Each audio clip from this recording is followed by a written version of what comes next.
And it's episode 50. No dun dun dun. Oh, I guess it was right there anyway.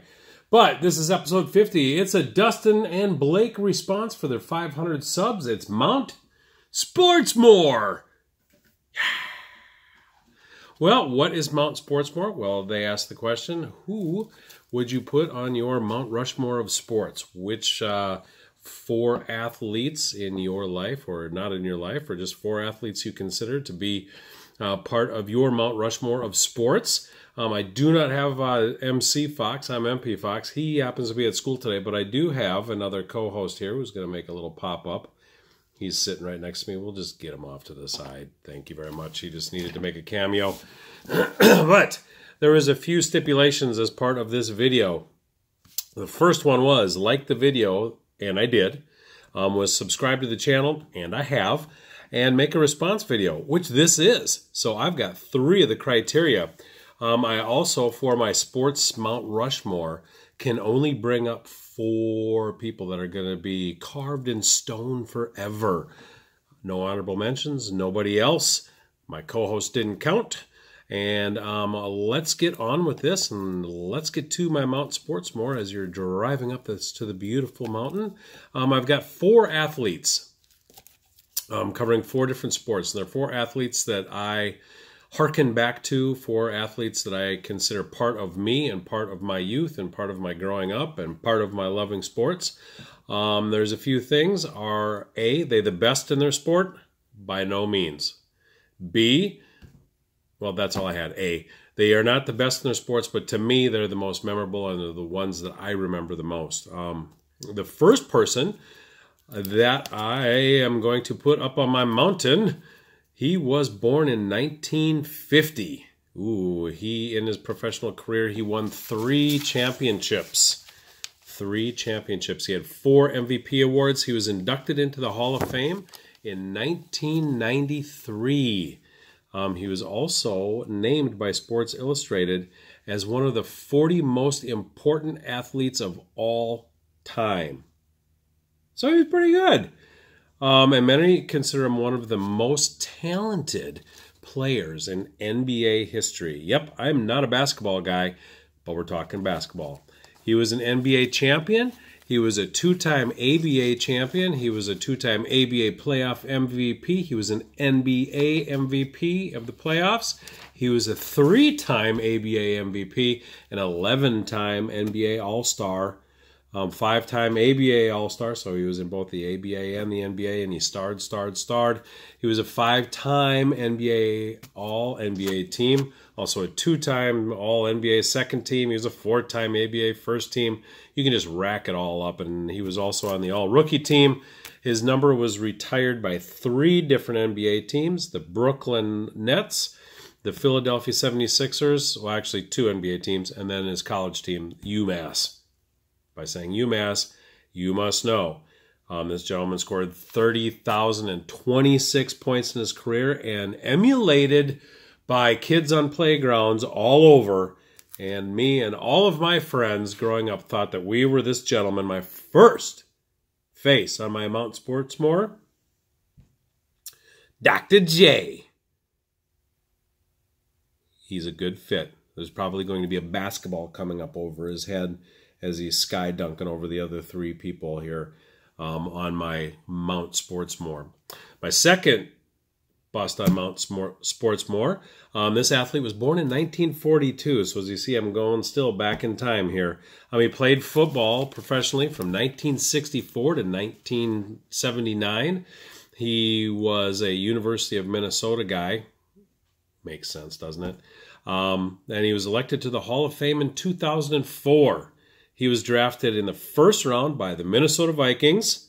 He was also drafted in the first round by the Buffalo Bills back in the split football leagues. Thankfully, he signed with my Vikings when I was growing up. He was selected to 6 Pro Bowls, and in his entire career that spanned from 13 years, 14 years, he only missed 3 games. He played in 4 Super Bowls, all with the Vikings, and we all know how those ended up. He was the Vikings sack leader with 130.5 sacks. He was also known as the Moose. He was a gargantuan. In 1971, he was the Defensive Player of the Year. I saw him in a Dayton's Hudson in downtown Minneapolis once, so that was pretty cool. And it was a very sad day in 1979 because for the last year of his career, he was traded to the Seattle Seahawks for a defensive lineman named Steve Newhouse, who had 2 blown-out knees and never played. But the second person on my Mount Sportsmore, none other, Mr. Carl Eller. So we got Dr. J and Carl Eller. Who's going to join them? Well, gee, theme basketball, football. We're going to go to hockey. And we are going to be talking about one of my favorite players in my youth. He started his career as a Chicago Blackhawk gag. As a Minnesota North Star fan, Blackhawks were not on the good list. Actually, he only played 2 games for the Chicago Blackhawks. He was drafted by them in 1970 and the 70th player chosen. And believe it or not, he played for the Verdun Maple Leafs in junior hockey. I know, that's a kicker. But in his career, he won 0 major awards. 0. And was he great? No, he's not great. He is in the record books, however. But he did play 2 games for the Blackhawks. The reason being he was a goaltender. And in that time, there was a gentleman by the name of Tony Esposito. So obviously you're not going to get a lot of playing time behind Tony Esposito. He then was dealt and he played for the California Golden Seals. And that's where I started liking him. For some strange reason, this Minnesota boy, growing up as a kid, loved the California Golden Seals. As a matter of fact, my parents, when we were living in Mankato, took me to a North Stars Golden Seals game just so I could watch this guy play. It was a very momentous day. He also played for the Cleveland Barons when they went and played in Cleveland. And thankfully, he went to the Minnesota North Stars. He didn't just go there. When the Cleveland Barons and the Minnesota North Stars kind of molded their team, melded their team, melted their team together, the Gunn brothers, they brought him along. He was a starting goaltender for the Seals, for the Barons, and also the North Stars until 83, 84 season. And then he started to get nudged out by a guy named Donnie Beaupre. And what was the other guy's name? Dwayne Rollison. We're nudging him out. He dealt to the Oilers. But unfortunately, there was a couple goalies in Edmonton by the name of Grant Fuhr and Andy Moog. So you're not going to be playing a lot there. So then he eventually went over to the Pittsburgh Penguins, where he played his final 3 seasons with the Penguins. He then went on to be the Penguins goaltending coach, and we know what great goaltending they had there. But here is his card as a California Golden Seal. It's none other than this guy in the Minnesota North Stars jersey, Gilles Malache. Yeah, didn't see that one coming on a Mount Sportsmore anywhere. But Gilles Malache, one of my most memorable sports figures in my youth and growing up. So I'm glad to see him there. He had 270 total NHL victories and 351 losses. That's where his name comes in. Because of his longevity as a starting goaltender for the Seals, Barons, and North Stars, and the fact that the Seals, Barons, and North Stars were horrible teams, he is 4th on the all-time list of all-time losses for goaltenders. But very memorable gentleman for me indeed. So far on my Mount Sportsmore, we have Dr. J. We have Mr. Carl Eller. And we have Mr. Gilles Emile Malache. So who would be 4th on MP Fox's Sportsmore Mountain of Sports Guys? Well, I bet 9 out of 10 of you would guess Mr. Rodney Carew. No big speech about him.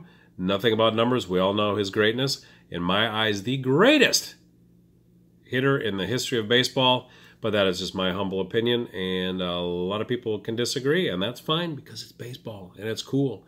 And hey, Rod Carew rounds up my top 4. So Dustin and Blake, thank you for the contest. Thank you for watching this. Just like them, hey, like and subscribe. And congrats on the 500 subs. Until next time, peace!